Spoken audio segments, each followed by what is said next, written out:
Kanjeng Nabi Musa magagah. Nandak waktu malakal maut datang. Assalamualaikum. Waalaikumsalam. Saya. Kula malakal maut. Naon? Hendak nyabut nyawa sambarang. Segala nyabut nyawa. Dek belah mana sih nyabut nyawa anak aing? Ayo. Dek belah mana? Dek belah mana? Ayo. Melalui sungut aing geus muka lama jeung Allah. Melalui mata aing geus memandang karena mujizat Allah. Melalui celi aing geus ngadenge karena kalam Allah. Melalui suku-suku aing teh akan berangkat menang Allah ka Gunung Tursina. Leungeun geus pernah dibere ku Gusti Allah Taurat. Udah mana sia nyabut nyawa ka aing. Hayo sia ku aing, hayo ditonjok eta. Malakal maut ditonjok ku Kanjeng Maka ini kuntu minaz zalimin fastajabna lahu. Masih kele nyaritakeun tentang kisah lalakon caritaan Kangjeng Nabi Musa alaihi salam. Ketika Kangjeng Nabi Musa diceluk ku Gusti Allah piwarang ka Gunung Sinai Tursina. Kangjeng Nabi Musa titip kanu jadi lanceuk Kangjeng Nabi Harun namina titip umat kade ulah pudar tina nauhidkeun ka Allah tur ikhlas ibadah ka Gusti Allah larang jelema anu ibadah lain ka Allah. Kangjeng Nabi Harun rai sing tegep rai sing percaya jung geura berangkat memenuhi panggilan Allah. Kula siap jadi khalifah untuk melanjutkan selama anjeun teu aya. Ramah tamah Kangjeng Nabi Harun padahal lanceuk 3 tahun bedana jeung Kangjeng Nabi Musa. Kulantaran nyaho Kangjeng Nabi Harun teh bahwa Kangjeng Nabi Musa diangkat Rasul Allah. Kangjeng Nabi Harun sanajan lanceuk tawadu dipayuneun nu jadi adi.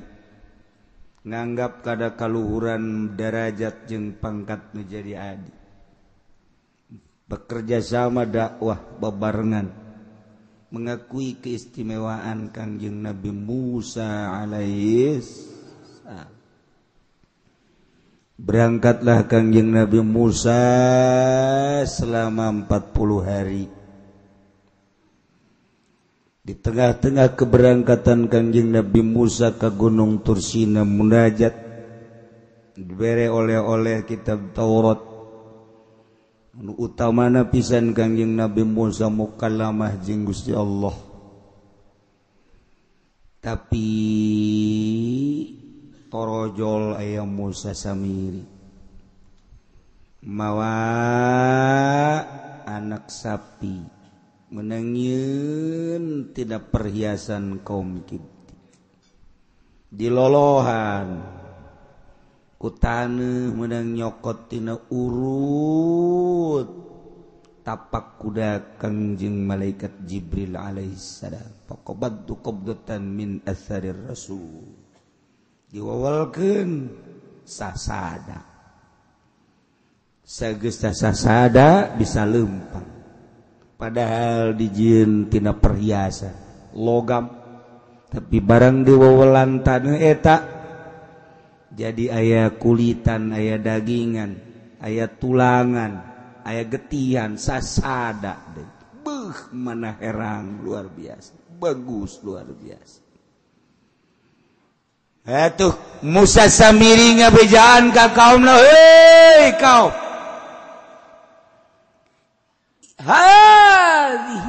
hadza ilahukum wa ilahu Musa.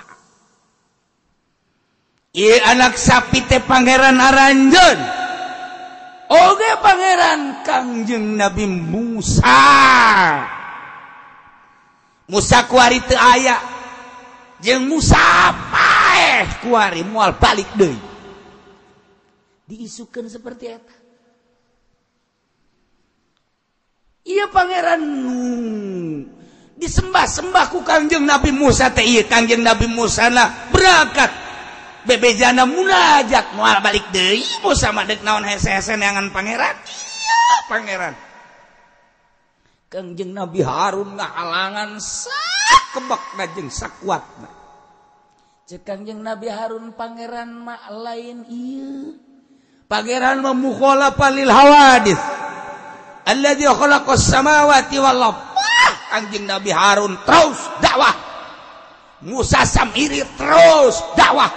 Ngadu antara Kangjeng Nabi Harun sebagai khalifah jeung Musa Samiri nu mangeranan nyieun pangeran tin anak sapi.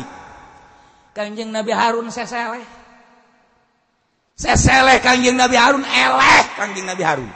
Masya Allah geus teu dianggap buruk berayak ke jelema kabeh ngimankeun ka anak sapi. Ya Allah ya Rabbi geus kos kitu bae teh lalakon pohara jasa. Kangjeng Nabi Musa na keur munajat selama 40 poe can balik diisukeun maot ku Musa Samiri moal balik deui.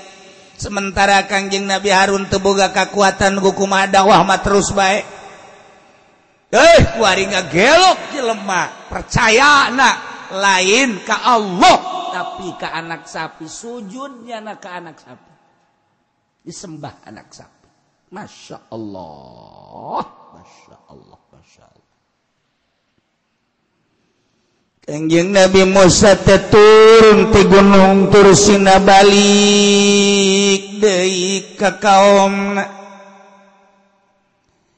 Walamma raja'a Musa ila qaumi ghabbana asifa. Barang Kangjeng Nabi Musa balik ka kaum benduna pohara tur prihatin sedih. Kangjeng Nabi Musa syadidal huzni lantaran neuleuh kaum ibadah lain ka Allah nu tatadina titah tauhidkeun ka Allah ibadah ka Allah kalawan ikhlas ibadah ulah aya unsur naon-naon kuari deuleuh kaum kabeh nyembah ka anak sapi ghadbana asifa bendu Kangjeng Nabi Musa prihatin sedih luar biasa nang hese beleke hese capek nu tadina perang jeung Firaun teh kapan dakwah teh deuk Islamkeun. Setelah berangkat Kangjeng Nabi Musa dakwah tarung jeung Firaun menang Kangjeng Nabi Musa diudag ku Firaun. Firaun memodar di lautan. Kangjeng Nabi Musa beserta kaum selamat. Alhamdulillah iman ka Allah lain lalagaan. Nang hese capek perang jeung Firaun. Masih kene kerasa ku kaum teh perang jeung Raja Firaun teh. Begitu ditinggalkan kuari malah boga pangeran anyar. Boga pangeran anyar anak sapi deui. Kangjeng Nabi Musa godeg kepala. Mentek cek Kangjeng Nabi Musa gola bisa ma khalaftumuni min ba'di.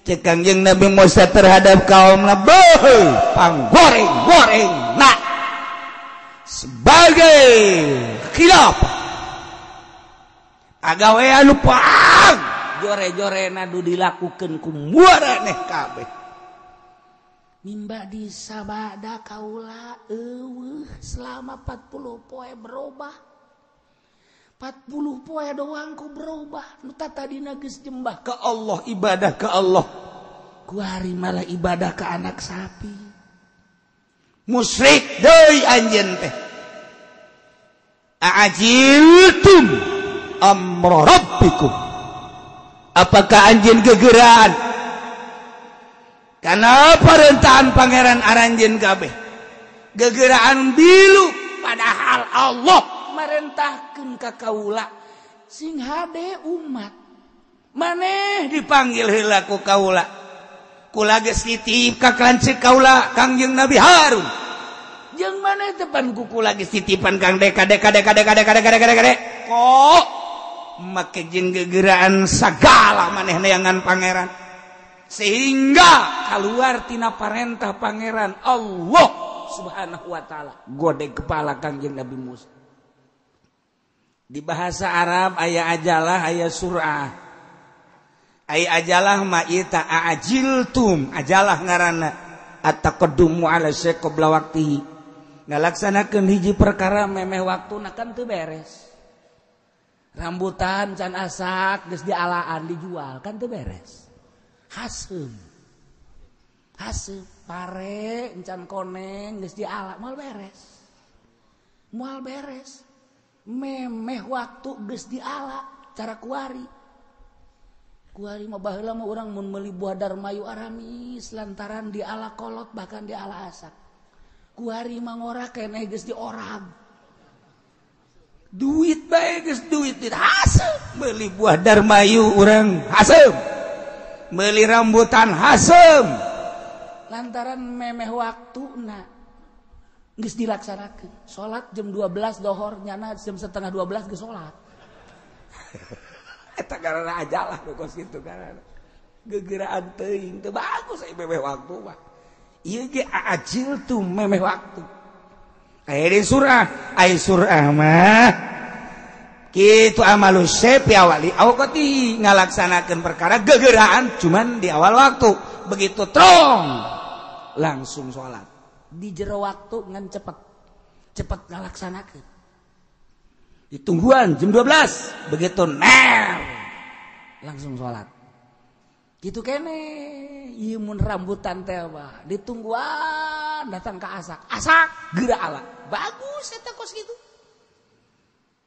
lantaran lamun kebal teuing asakna ditangkal buru iki urang ge kitu kene namun orang sholat di tedang we jam 12 encan ke setengah 1 encan jam 1 encan jam setengah 2 encan jam 2 encan jam setengah 3 karak mulai kacai buru sholat buru kata tatori kayak gede kuruna mah begitu dah jam 12 teng atau kuari jam 12 lewat seperempat teng langsung sholat bagus eta kos gitu kok lamun subuh mah subuh jam 7 tapi lain buru. Cuma lain buru ka mah. Jam 7 masih sareuri emang ngomong istiqomah jam didinya beureun. Tah eta buruk da geus parah jasa tah buruk da ge. Masyaallah. Ajalah mah memeh waktuna. Titah nungguan 40 poe doang kakarak 20 poe ka 30 poe geus berubah.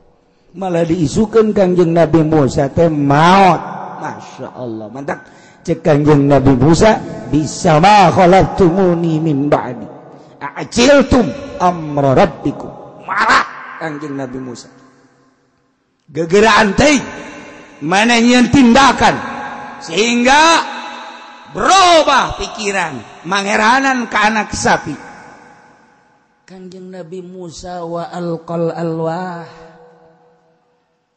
cokot ku Kangjeng Nabi Musa ku marah-marahna Taurat menang ti Gusti Allah nu tina loh tina papan-papan tina batu mun sakitu wedena ku Kangjeng Nabi Musa diangkat dibalangkeun ku Kangjeng Nabi Musa peupeus patah kasar masyaallah iku marah-marahna Kangjeng Nabi Musa cuman marahna Kangjeng Nabi Musa godoban li rabbi benduna karena pangeran yana karena Allah Subhanahu wa taala urang makan marahna karena nafsu urang mah lamun aya awewe ditanya teu nembalan marah urang nafsu tapi lamun awewe teu make jilbab baju seuri atuh biasa bae urang mah milu seuri deui biasa aya awewe ping-pingna kadeuleu ditanya ku urang teu nembalan marah urang goblok sia tolol sia tapi lamun ka urang nyuratan we atuh happy bae urang mah nafsu selalu nafsu naon nah ieu Kangjeng Nabi Musa marahna karena Allah gagah Kangjeng Nabi Musa. Di samping Kangjeng Nabi Musa nyokot loh, kemudian dibalangkeun pecah Taurat teh. Wa akhadha bi rasi akhihi, leungeun katuhu Kangjeng Nabi Musa nyampak nyekel kana hulu Kangjeng Nabi Harun menjadi lanceukna, buukna dicekel make leungeun katuhu, leungeun kencana nyekel janggot Kangjeng Nabi Harun. Bayangkeun coba ku urang, ya juluhu ilaihi, ditarik ku Kangjeng Nabi Musa ka Kangjeng Nabi Musa dikieukeun tidak itu upaya Kangjeng Nabi Harun. Kangjeng Nabi Musa mah buaga jasa diciptakeun ku Gusti Allah. Bahkan Kangjeng Nabi Musa mah lamun keur marah, yeuna ye huluna ye sirahna ye kaluar haseup. Kaluar haseup Kangjeng Nabi Musa mah. Lamun keur marah teh ku buaga gagana haseup kaluar. Mentak paingan cek Kangjeng Nabi. Lamun urang keur marah berarti aya seuneu di awak urang. Seuneu ku dipareuman make cai. Diajar ku Kangjeng Nabi urang di pagahan urang lamun marah keur nangtung gegeran diuk. Urang marah ka sabae. Ulah aju tugas tulak cangke. Setan di dia wah oyak-oyakan. Hayo cak setan teh. Ulah. Tapi urang lamun keur marah diuk geura-geura. Rapih bakal. Marah urang eueuh. Lamun diuk masih kene ngageter kene marah be, berarti seuneu aya kene di jero hate urang ngedeng. Lamun ngedeng masih marah kene be mandi. Tiis.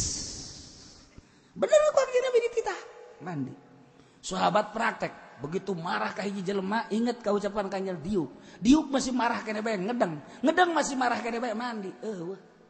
Marahna eueuh. Marah tiis sebab seuneu antina adalah cai.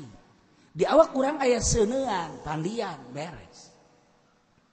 Nu mentak dina thariqah mah lamun peuting teh kan urang teh embung salat, urang teh embung wirid, aya setanan. Setan kan seuneu pandian. Dina thariqah mah kos kitu pandian, jebur bae wasa seuneu pareung cak setan tiris.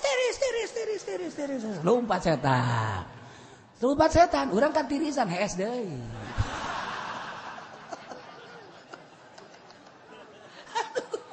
Setan datang deui, we tidur nih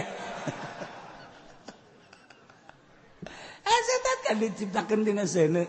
Aya di awak urang panas, embung ngajakanna embung salat, embung wirid, embung maca Quran, embung pandian kira ge. Pandian dengan penuh keyakinan, ieu teh mandian seuneu. Seuneu nu aya di awak urang dipareuban, beres, seger. Lamun haju urang teu mandi, atuh setan aya bae di awak urang. Embung urang. Atuh awak urang boga pikiran asana aing isuk gering ye. Boga pikiran mah aing di pandian kieu mah isukna gering. Sebab nuturkeun keyakinan urang gering. Tapi cakal keyakinan orang moal. Perintah Kangjeng Nabi ieu mah moal luar mah gering. Moal, urang geus direncanakeun sih. Dahar, garoko hees atuh bener. Rencana urang teh bener. Tapi lamun aing mah dahar, terus dahar, ngirum, ngarokok, salat. Moal. Tegep bae biasa, teu sesuai jeung rencana urang. Coba ge, pandian. Urang keur marah pandian. Tiis minimal wudu. Lamun urang marah langsung gegerean ngalawudu. Urang marah ka pamajikan, ulah di layanan atuh pamajikan mah kaleng rombeng. Teu pamajikan warung di layanan mah kumaha gitu. Wah, tuh mah eureun-eureun terus bae. Nya ngahing-hing bae. Lamun can dibeulikeun kongkorong teu terus bae. Ka dapur kongkorong, ka tengah kongkorong, ka mana kongkorong. Ajupan hees kita dibelikan kongkorong memorongkok kata ngopong we urang ngalawudu bae ngalawudu urang abe tiis kabeli moal tak kongkorong maning wudu ngalawudu tiis ka awak urang nyana dek ngomong naon ayo urang tiis papan ngeunaheun. Ya tuh geunaheun anu mantak ribut ge pan urang marah itu marah urang marah ribut. Gitu mah itu marah urang teh atuh mal ribut. Mal ribut ku nyana di popohan kitu dek marah teh kunaon teh dek marah. Aing mah hanya marah cek nyana teh. Urang ngalah wudu deui di ditu. Salamet. Di pagahan orang ku Kangjeng Nabi urang Kangjeng Nabi Muhammad sallallahu alaihi wasallam ya Kangjeng Nabi Musa mah gagah. Mendak waktu malakal maut datang, Assalamualaikum. Waalaikumsalam. Saya kula malakal maut. Naon? Hendak nyabot nyawa sambarang. Segala nyabot nyawa dek belah mana sih nyabot nyawa anak aing? Ayo. Dek belah mana? Dek belah mana ayo melalui sungut aing geus muka lama jeung Allah. Melalui mata aing geus memandang karena mujizat Allah. Melalui ceuli aing geus ngadenge karena kalam Allah. Melalui suku aing teh akan berangkat menang Allah ka Gunung Tursina. Leungeun geus pernah dibere ku Gusti Allah Taurat. Dek udah mana sia nyabut nyawa ka aing. Hayo sia ku aing, hayo ditonjok eta. Malakal maut ditonjok ku Kanjeng Nabi Musa sambarangan buta malakal maut. Waduh. Sekolah kalau ada karek mangi aing jelema kosmi jeung kana. Buat agak teh geus jelema teh. Kacolongan Kanjeng Nabi Musa kacolongan. Ieu malakal maut bebeja ka Gusti Allah Gusti. Kunaon? Ulah buta. Sia teh cenah kunaon? Gusa teu buta ku hamba Gusti ngaran Musa, kula kacolongan cepet tiasa sakjana teh. Pencana we hebat tiasa teh. Tah lain besi tah mah. Lain Cimande tah mah Musa kilat beh. Ieu kula moal bisa nyabut nyawa kula. Aja ku Gusti Allah dicagerkeun deui. Cager. Alhamdulillah. Tugas beuneh laksanakeun deui. Kuari datangan deui Musa. Aduh. Kula ditonjok deui. Ulah sia, datangan deui, tanya. Kuari mah lain dek cabut nyawa kitu nanya. Dek hayang maut apa hayang hirup? Mun hayang hirup, dek sabaraha taun lilana. Bejakeun cak Gusti Allah, dek dituturkeun gitu. Dek dituturkeun, ayo bejakeun. Tah, mun kieu mah daek. Nyebut nyawa mah mung nyakeun teh. Sanggup. Malakal maut teh sanggup. Gagah jasa.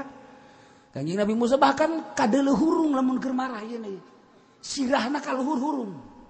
Oh haran mentak Firaun eleh ge emang kumaha gitu. Saha nu bisa ngalawan Kanjeng Nabi Musa aja kos itu kaayaanana tuh. Bae diciptakeun ku Gusti Allah nabi nu panggagah-gagahna Kanjeng Nabi Musa. Ya Allah. Eta batu pan eta teh naon karangaranna kitu Taurat apaan 7 meter panjangna batu 7 meter diangkat bae dibantingkeun marahnya ku marah-marahna peupeus Taurat nu aslina gagah jasa urang mah mawa batu eta bae kali hiji dong meni berat jasa ya Allah ya Kanjeng Nabi Musa 7 meter kebelah ditu diangkat ke serang ya Allah ya malakal maut datang deh Assalamualaikum salam mana deui ayo kula maka dia kuari dek nanya dek maut apa yang hirup wah yang pae dakwah Gusti Allah ngamanggakeun besi dek hirup mah bertaun titah cekel cenah sapi make dampal leungeun tepakeun ka sapi plek tah bulu sapi nu katutupan ku telapak tangan hitung sabaraha ribu sabaraha juta nah eta didinya umur maneh sakitu yuk lamun geus beak eta mah pae jadi pae keneh pae jadi bakal pae naon hirup kita jaga tuh engke pae kuari pae mending ku ari je cak malakal maut ku kiamat sih Jangan asa-asa ada jambut nyawa. Beneran ya? Iya bener. Bejakeun ka Gusti Allah mun engke paeh kuari paeh mending kuari. Mun kitu mah engke teu paeh tah, terus paeh terus datang ka surga bae. Geus, mung paeh. Ai engke bakal paeh bagus beak ribuan tahun jutaan tahun eta teh dihitung. Misalnya 1 juta tahun engke paeh keneh, atuh mending kuari nanaonan. Laporkeun ka ditu ka Gusti Allah. Laporan deui malakal maut Gusti. Naon? Jayang kuari bae cenah. Aya kuari bae mah tanya tuh.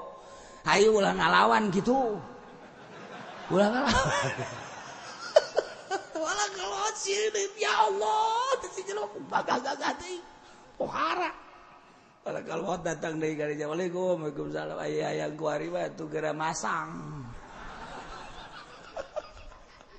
Deker kumaha geura masang deker nangkarak atau nantung ruku sujud lah sakjana sarua bae nangkarak Kangjeng Nabi Musa cabut nyawa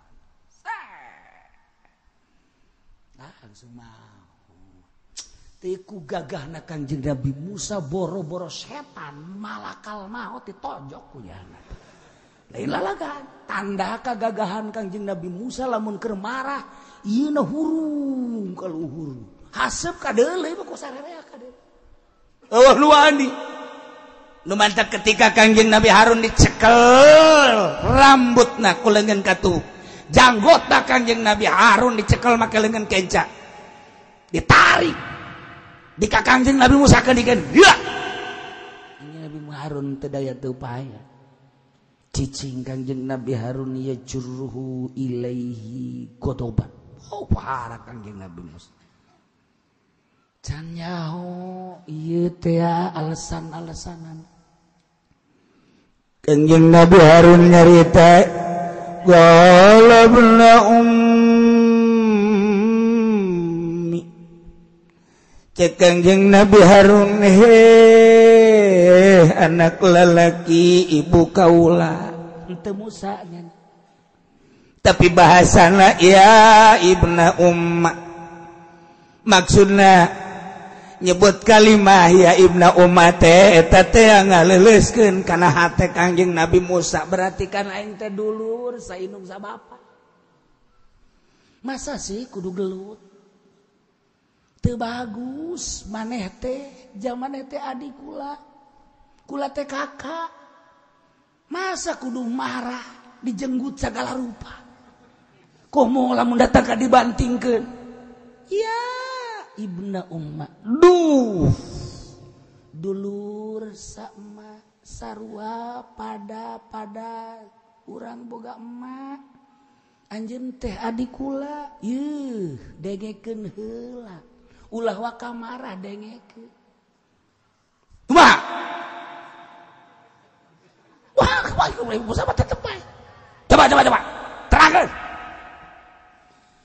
innal qauma sanyana kaum Bani Israil teh istadafuni nganggap lemah ka kaula kula dakwah bareng di ditu Musa Samiri di dieu kula Musa Samiri ngajakan ibadah ka pedet anak sapi kula ngajakan ka Allah terus unggal poe berang saberang peting sapeting selama 40 poe teh kitu bae tetapi na istana puli kaum teu nganggap ka kaula Harun mulai direnge sapira si Harun kula teh terus-terusan lambat laun benang ku Musa Samiri benang akhirna abah milu ka ditu lain teu dakwah ngan kula teu dianggap dakwah kaula teh tu beda jelema anu geus mukalamah jeung Allah jeung jelema anu can mukalamah kalau beda dakwahna Kangjeng Nabi Musa mah mun dakwah nurut jelema lantaran geus mukalamah jeung Gusti Allah wow jeung Gusti Allah tapi Kangjeng Nabi Harun macan mukalamah jeung Allah can diangkat jadi rasul teu didenge ku masyarakat sebagai gambaran kuari nu mantak teu didarengekeun teu ditaluturkeun can wow jeung Allah atau dakwah di mimbar teh. Saudara, eta tunjuklah luar biasa. Ayat para jasa di jero nama amplop. Cara si eta. Atuh mal beres dakwah kitu mah tuaun ka Allah atuh. Diundang kuno sugih giat, diundang kuno susah alasan muriang. Nek kumaha coba? Dibere amplop nak bodeh. Maca kutub rubanina ge sabelah poe. Diundang be kuno susah. Aduh, udah geus aya undangan deui cekna ka Tiga Raksa. Nek kumaha coba eta? Mal beres anu kos gara itu mah dakwah teu wauh ka Allah. Moal sok terangkeun Al-Qur'an tapi maksudna di jero hatena dunia datang ka anu ngadengekeun bae ge. Jauh moal. Dituturkeun ku masyarakat moal. Boro-boro masyarakat jauh masyarakat deukeut moal nuturkeun. Ku sabab naon? Can wauh jeung Allah. Cak masyarakat jasa jeung aing tah mah. Beda saeutik doang. Nya mah pinter ngomong doang. Moal ditaluturkeun ku masyarakat tah contoh Kangjeng Nabi Harun. Keur wauh jeung Allah sarua ngajak nauhidkeun ka Allah jeung Kangjeng Nabi Musa akur bahasana akur jeung Kangjeng Nabi Musa bahkan Kangjeng Nabi Harun melalui piawai leuwih ramah menghadapi masyarakat. Kangjeng Nabi Musa onam kasar tapi Kangjeng Nabi Harun teu didenge ku masyarakat. Istad'afuni kabeh kaum nganggap lemah ka kaula teu nganggap ka kaula bahkan begitu kaum kabeh geus milu ka Musa samiri wa kadu yaqtulunani hampir nyana da kamu kula hampir kula dibunuh lain lalagaan perjuangan kaula teh tanyakeun coba teh ka kaum anu masih kene iman hiji dua mah coba bejak tanyakeun Kanjeng Nabi Musa gode kepala mantak cek Kanjeng Nabi Harun falatusmit bial ada aduh Musa ulang ngajadikeun bunga ku sebab kaula ka para musuh lamun kadenge urang ribut musuh meureunnan seuri lamun kadenge urang teh galungan meureun musuh teh meureun seseurian ogos ku ari negara Islam jeung negara Islam teh ribut atuh kan kafir seseurian geus puguh Baghdad hancur geus puguh Turki hancur, puguh Suriah hancur, tambah deui Yaman hancur, kuari Saudi Arabia hampir-hampir. Sakedeung deui perebut jabatan negara Islam keur diacak-acak. Dipilih deui terus Suriah terus-terusan. Geus sabaraha ribu masyarakat nu paeh. Geus puguh di Baghdad. Terus di Yaman. Terus kuari menuju Saudi Arabia, Makkah. Kan kafir seserian Islam jeung Islam ribut seserian. Nah ieu ge fala tusmit bial ada Musa umat ulah ngajadikeun bunga ka musuh ku sebab gara-gara ieu urang masing damai bae wala taj'alni ma'al qaumi zalimin ulah ngajadikeun anjeun ka kaula ma'al qaumi zalimin serta kaum nu zalim kaula dianggap kaula teh ieu babarengan jeung kaum nu zalim ulah nahanan luar biasa andai kata deuk disiksa menta ka Gusti Allah ulah dihijikeun jeung jelema-jelema itu jak kula mah tetep dakwah teh barang penting terus bae. Kangjeng Nabi Musa ngalengis ka Gusti Allah. Setelah Kangjeng Nabi Musa nyaho karena perjuangan Kangjeng Nabi Harun teh horenganan teu lalawara. Setelah ku Kangjeng Nabi Musa ditaliti horenganan Kangjeng Nabi Harun teh teu lalagaan dakwah teh pohara pisan ngan dakwahna teu dianggap ku kaumna bahkan hampir dibunuh Kangjeng Nabi Harun teh tidinya dipeluk Kangjeng Nabi Harun ku Kangjeng Nabi Musa kakak kula hampura tuh batur mah mun di urang silih bacok gara-gara sameter tanah silih bacok di urang teluh ke sing kalayang endog sing haliber endog Kanjeng Nabi Musa mah baraso teh karena Allah encan nyaho kana alasan-alasanana setelah nyaho kana alasanana ditangkep dipeluk ku Kanjeng Nabi Musa kakahampura Kanjeng Nabi Harun kula mah teu ieu jak kula berjuang teh lain lalagaan ngan kula mah saking kekuatanana bae tah ti dieu lah barometer dakwah meme ngadakwahan batur dakwahan heula awak sorangan meme ngawaukeun ka Allah waukeun heula awak urang ka Gusti Allah sorangan meme ngajakan tahajud ti peuting urang heula tahajud lamun urang ngajakan tahajud ka masyarakat urangna tilok tahajud ngajebian masyarakat dulur peuting urang hudang tahajud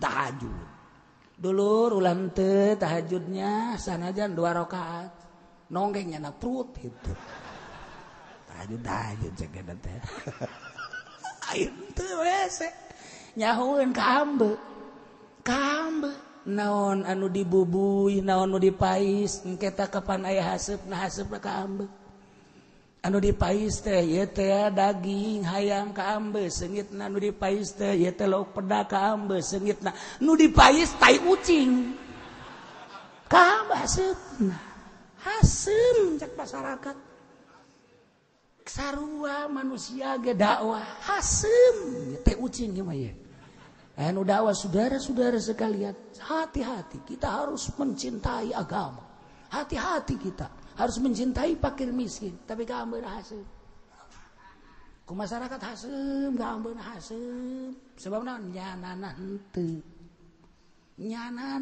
haseum bae teh ucing ieu mah nu kos kieu mah tuh wawukeun heula urang ka Allah memeh ngawawukeun masyarakat ka Allah tafakur heula urang memeh beja ka batur nitahan tafakur muraqabah heula urang ka Allah memeh nitahan muraqabah ka batur lamun urang nitahan sedekah urang heula sedekah lamun urang nitahan salat duha ka batur urang heula sing bener salat duhana lamun urang nitahan tahajud ka batur urang heula tahajud lamun urang nitahan maca sholawat ka batur urang heula maca sholawat nu mantak batur ka urang dararatang menta ijazah sholawat ka ambe irung batinnyana urang kesok maca sholawat nu mantak batur hayang ijazah dikir ka urang ka ambe ku irung batinnyana urang kesok dikir lamun urangna tilok baca sholawat dibere ge ya dulur kula ngaijazahan sholawat sia bae baca bego nitah-nitah ka aing sia bae heula tuh masyarakat ge kos kitu haseum ka ambeuna urang di ngaijazahkeun batur set ijazah bae dicokot bae suratna dipegawe moal kunaon mah teu percaya aing tuh masyaallah ku gagahna Kangjeng Nabi Musa alaihi salam sehingga kehebatan Kangjeng Nabi Musa nu tadi didongengkeun pohara maka kaleuleyan Kangjeng Nabi Harun pohara jasa sakitu dimarahan ku Kangjeng Nabi Musa Kangjeng Nabi Harun tetap tenang maka ayat ieu bisa digunakeun paranti muka kunci lamun kunci batur nutup eueuh kuncian ku urang dibuka bacakeun ayat ieu baca ayat ieu bisa pakai maling ku urang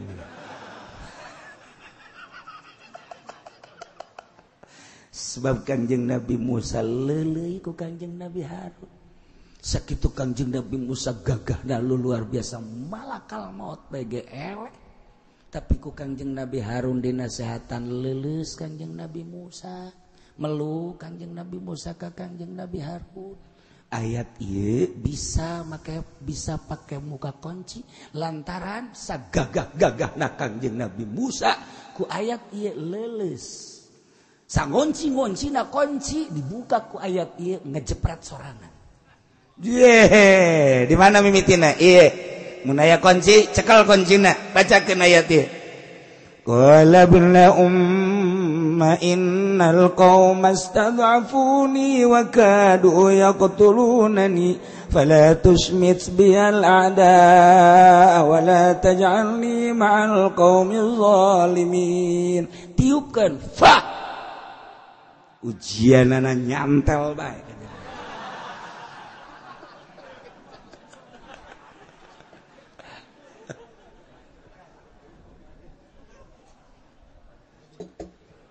kudu kumaha tuh kiai mun hayang manjur puasaan heula sabaraha poe kiai puasana teu lila 100 poe tuh siapa dibere puasa 100 poe ngajoak bau budak paeh hasan aing macanlah sabaraha kiai mal dibejakeun. Tetep kudu aya riyadhah khusus ngan ieu menyaritakeun ayat ieu bisa digunakeun paranti muka kunci. Ke mundek perang karak diturunkeun. Can perang mau bisa. Maksudnya buka kunci naon? Lamun aya senjata Amerika anu ngonci, nu mantap kuari dardur senjata Amerika bisa dikunci, kuncinya bisa dibuka ku ayat ieu. Di Baghdad hareraneun orang Amerika dikunci sak kunci-kuncina make remote makanya mukana ge. Tapi bisa dibuka make ayat ieu. Kagetin orang Amerika. Kaget. Ieu tah ayat ieu mantap loba nu asup Islam. Panglima Amerika asup Islam lantaran naon ketika manehanana neundeun satu senjata dikunci nu mukana kudu make remote ternyata bisa dibuka bisa dicokot ku tentara Irak nyana dirinya menyelidiki setelah menyelidiki ternyata kekuatan ayat ieu asup Islam kan loba teng baja nu lempang sorangan padahal dikunci ku Amerika dikunci teu bisa sembarangan bacakeun ayat ieu ku tentara Amerika ku tentara Irak qala ma innal qauma stad'afuni wa kadu yaqtulunani fala tusmit bil ada wa la taj'alni ma'al qaumi zalimin muka trek ditumpakan ku tentara Irak. Masya Allah lain lalagaan ayat ieu. Mun aya awewe ngabangkang bae bacakeun. Tah mulai tah ngepet. Ieu teu kuat efek sampingna doang ya. Ya Allah. Ngan make syarat. Teu beunang sambarangan ieu mah keur nyaritakeun kagagahan ayat ieu. Hikmahna sababaraha ulama nyaritakeun. Ye paranti muka-muka kunci ketika orang perang jeung musuh nu mantak Islam disegani Islam ditakuti Amerika ka Indonesia teh sieun lain sieun senjatana sieun ieu rariadohna doang orang Indonesia mah masyaallah kararuatan biasa perang urang teu boga senjata make bambu runcing doang golok anu aya di hau teh tarang hau pake perang golok tarang hau pakai perang ngaburinya emang gua make ayat ieu ketika ribut ya di Singapura pernah ribut di Singapura kamari ieu encan lilai ba zaman Habib Hasan cicing dirinya ribut nyerang Hindu kadinya Islam saeutik Islam maca ayat ieu salah saurang dua urang maca ayat ieu hiber kalau sah neulekeun hiberna doang wabur kabeh Hindu ieu mah di zaman Habib Hasan aya keneh Habib Hasan ketika manehna diserang ke orang Hindu di Singapura lantaran nyana dakwahna rada nyerang saeutik tentang agama diserang ribut gede di dinya lain letik-letik ribut maca ayat ieu hiber sat kaluhur wow ditinggalkeun wabur wakabehan tah ieu teh kuari disegani Habib Hasan setelah eta setelah kejadian ribut gede-gedean dibacakeun ayat ieu hiber jadi bisa hiber sagala ayat ieu muka kunci ieu ngaluluhkeun awewe anu marah we ieu nah ieu doang tah urang mah penting eta doang tah perang mah embung urang mah pan ieu doang ieu ya Allah ya Rabbi emang siapa mah kadijabaya tolol iber ieu ayat ieu nya ngan eta di riyadhahna 100 poe macana sakean boga cara-cara tersendiri waktu riyadhahna nah ieu mah teu meunang sambarangan untuk dibuka digelar keur ngaji kieu atuh sia lamun digelar kieu bisa jadi pamalingan kabeh dibuka kunci kos kamari pareum tek kula ngomong pareum emang kula teu nyaho di hareupeun kula anu neleponna kumisan make batik make calana emang teu nyaho mun mal dibejakeun ngaranna nu mareumana di ditu nyaho ku Allah dibere nyaho dibaca ayat ieu kula langsung keur ngadep ka ditu maca ayat sat langsung kadeuleuh jelema langsung nu mareuman kadeuleuh ngan kula teu ngadoa ka Allah cukup didoakeun ku masyarakat loba ribuan masyarakat kadoakeun goblok ka nu mareumanana asana moal kebel teh jelema hirupna di jelema kabeh urang Bandung urang Tasik urang Garut urang dieu nyaritakeun panenen goblok nu mareuman tolol di goblok-goblok atuh goblok beneran emang teu kadeuleuh jieu teh kadeuleuh kuat wa Allah dibere neuleuh dibaca ieu ayat teh qala innal qauma istad'afuni sret kadeuleuh kumisan jelema make batik make calana tek oh geus kula marah henteu di ditu nu mareumanna nyaho jelemana jangku lain lalagan trek di pareuman ku jana teu make kopiah di ditu bah nyaho make calana biasa bebegoan nya atuh ku Allah dibere nyaho kumaha atuh atuh teh lamun kula nunjuk tah harita sia hayo sia atuh ketika deuleu jasa ngan teu meunang antepkeun bae cukup ku doa ribuan jelema asana jadi kamangmang tah jelema teh ayat ieu baca ngan puasaan heula 111 poe nambah wari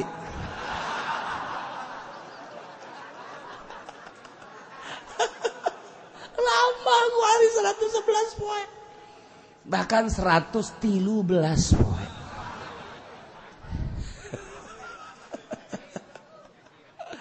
ieu lain letik-letik ayat ieu teh badak aya ge keur caritakeun kagagahan Kangjeng Nabi Musa nu hurung Kangjeng Nabi Musa bisa luluh ku Kangjeng Nabi Harun alaihissalam ku ayat ieu diabadikeun ayat ieu qala ibna umma innal qauma istad'afuni wa kadu yaqtulunani fala tusmit biyal a'daa wa la taj'alni ma'al qaumil zalimin trek tiup teu kudu deket-deket jauh ge bisa cara di Irak senjata-senjata Amerika nu mantak bisa karebut kunaon atuh kapan lihat aya kuncian senjata teh barareunang kabeh atau kapan ditutup kuncina ditiup ti kajawat sat asup Masya Allah ribuan manusia kuari nu asup Islam di Amerika kulantaran loba keanehan-keanehan keajaiban-keajaiban ketika perang di Irak sanajan ayeuna di Suriah ngan hanjakalna di Suriah mah Islam jeung Islam Yaman Islam jeung Islam ISIS ieu dihanjakalkeun teh seperti ieu rada keanehan mah aya lamun jeung kafir nonjol jasa bakalna lain lalagaan zaman urang baheula keur ngalawan Belanda pohara jasa keanehan-keanehan ayat-ayat dibacakeun geus ente mah ulah mikiran riadoh ulah mikiran naon geus pokona perang datang ka kiai beres engke disuntikan naonan disuntikan peler Kiamat daerun eta kan nyuntikan peler jelema. Begitu perang kabeh kasieun datang ka nyana. Ulah sieun ka nyana. Nyokot kitu cucuk kali age cokot. Prosotkeun calanana. Suntik. Suntik disuntikan pelerna. Wow, gagah sakumaha kuda sander. Wow, atuh pamajikan lagi bungaeun jaga-agah. Pan pamajikan teh mun lasalake puluh ya peler terus terus apa ya nyana salaki puluh ya peler wah lamun gua agak kakarak iya kakarak cenah kuda iya bener ya suntik make ayat bismillahirrahmanirrahim gagah geus sebab naon riadoh kakarak dibere 113 poe bae gitu wow asana meme anggeus bae aing ieu atuh geus bae nu riadoh nama wali kajeun urang mah ge datang we ka nyana supaya gagah suntik make kali age mun teu gagah pae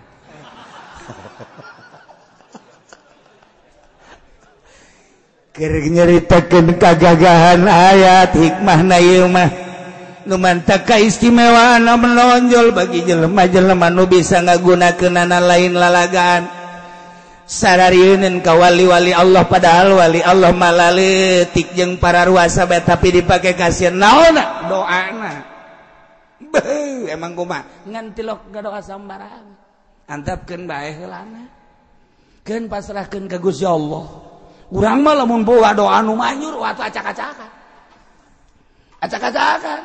mantak di nafsuna heula dieueuh-eueuhkeun karak manjur doa mah lamun make nafsu bae mah atuh moal manjur doa mah batu moal manjur doa teu menang salah saeutik urang diomongkeun ku batur kesek sia kesek beneran urang didoakeun lamun aya kadenge batur ngomongkeun urang seburut sia bau sagede kalapa hejo atuh moal beres atuh kos kitu mah moal aman atuh nafsu ngaranna ulah wali menteu sadaekna ngomongkeun goreng sadaekna pasrahkeun ka Allah jacak Allah ge awas ya ulah sambarangan ka wali aing lamun wali aing dihina ku sia teh kudu nyanana aing nu tandang cek ku si Allah da wali mah geus nafsu sabodohan nya ke ku Allah dikutuk salat ge ulah sambarangan ka wali Allah ngan lamun wali geus ngadoa karak eta mah ngadoa anu di dieu ulah-ulah Syekh Nawawina minantu Syekh Nawawi najihun tah nu mantak aya mandeg dirinya tsunami gede teok jelema kabeh kaget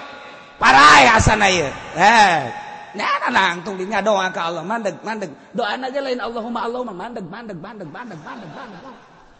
mantak aya kampung mandeg tuh jadi doa teh kudu Allahumma wow urang mah ngariung datang ka babudah hizib dipake hizib sakumaha deuk perang ngadoa ka eang-eang ilaruh eang anu ngariung mah teu kudu kos kitu angel ka menang berkat geus bae cara almarhum abah geunaheun abah mah ngariung urang diajak ngariung ku abah getap kunaon mah nya mah babari jasa ngariung sakitu lobana ilah hadratin al-fatihah sahabat mau opat al-fatihah Syekh Abdul Qadir dia barengkeun kami al-fatihah geus beres baca qulu doa ge kadenge ku urang mantak bisa na murid-murid teh ngadengekeun abah gandeng maca doa Allahumma ya muhawwilal hauli wal hawil halana ala sanana adina fid dunya hasanah fil akhirati hasanah alhamdulillah rabbil alamin nah bagikeun berkatna beres ngirahin ngariung jeung abah mah tuh beres geus boy ieu mah hadorotna ti jam 8 eureun jam 9 encan maca yasin maca alam nasroh janyana ge tilok aya di imahna mah emang lu baca lemah bae haju action gitu heran aing mah baca bae di imah mamanjurna bikeun ketika gariung udah sese masyarakat datang ka polisi ka angkat leungeun ti sakieu datang ka sakieu sugan leuk ngeusan ngangkat deui turun deui kebal-kebal disumpahan tek patek tak kiai Masya Allah sorangan dek angel mah sorangan nah iya ayat lain lalagan mantap Kangjeng Nabi Musa ngadoa ka Gusti Allah qala rabbi firli wa li akhi wa adkhilna fi rahmatika wa anta arhamur rahimin cek Kangjeng Nabi Musa rabbi he pangeran abdi ighfir muga Gusti ngahampura ka abdi kana kalakuan abdi pagawean abdi terhadap dulur abdi jeung sangka-sangka salah abdi wali akhi jeung muga ngahampura Gusti ka dulur abdi nu ngaran Harun dihijikeun ku Kangjeng Nabi Musa pasti Kangjeng Nabi Musa makan geus mukalamah jeung Allah wau jeung Allah pasti diijabah ya Rabbi ya pangeran abdi ighfir muga ngahampura Gusti lika abdi kana kasalahan abdi terhadap dulur abdi oge wali akhi jeung muga Gusti ngahampura ka dulur abdi yane Kangjeng Nabi Harun wa adkhilna Gusti muga Gusti ngasupkeun ka abdi sadaya abdi Kangjeng Nabi Harun oge umat-umat abdi pi rahmatika dina rahmat Gusti ja Gusti maka panuan tarhamur rahimin pangulas-ulasna anu warlas kabeh tandingna kawelasan Gusti bere kawelasan Gusti ka abdi sadaya Gusti ieu hebatna Kangjeng Nabi Musa alaihi salam ngadoa di kisah ieu mah can mentana naon di kisah engke di surat Toha mah dipangmentakeun pangangkatkeun ka abdi supaya jadi nabi mantak diangkat teh pamenta Kangjeng Nabi Musa engke di surat Tohang ke bakal diceritakeun asa nu kolot pemal kaburu